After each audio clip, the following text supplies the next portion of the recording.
Can I, as a foreigner, register my childbirth in South Africa?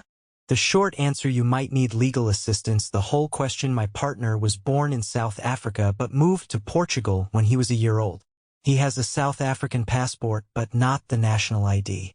I, on the other hand, am a foreigner. We currently reside in Cape Town.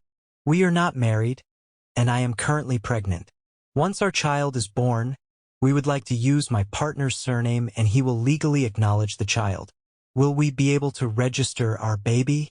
The long answer: if your partner has a valid South African passport, he should be able to apply for and get an ID card from the Department of Home Affairs. But if he acquired the citizenship of another country, he would automatically lose his South African citizenship unless he applied for and got permission to keep his South African citizenship before acquiring the citizenship of the new country. A South African citizen can hold dual citizenship, but again only if he applied and got permission to keep his South African citizenship first.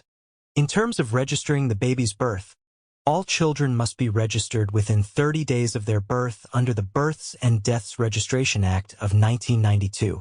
The parent or parents must complete Form B1-24 in black ink at their nearest Home Affairs office and submit it. The parents must bring their IDs, and if they are married, a marriage certificate.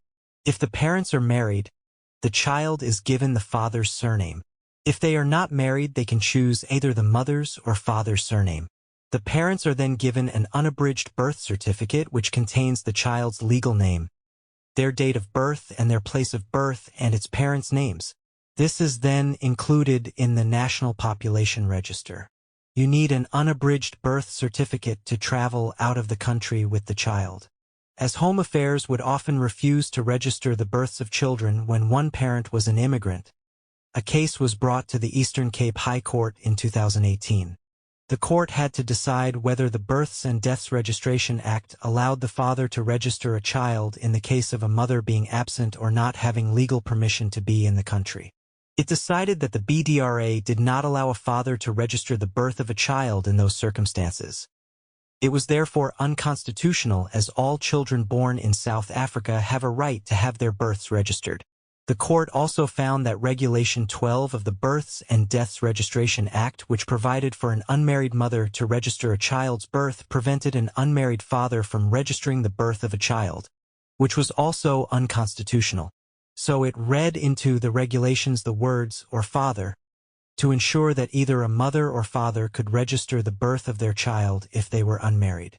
This court decision means that it's easier now to register the birth of children where one parent is South African and the other parent is an immigrant, because Home Affairs may not refuse to register a child's birth on the grounds of the legal status of its parents.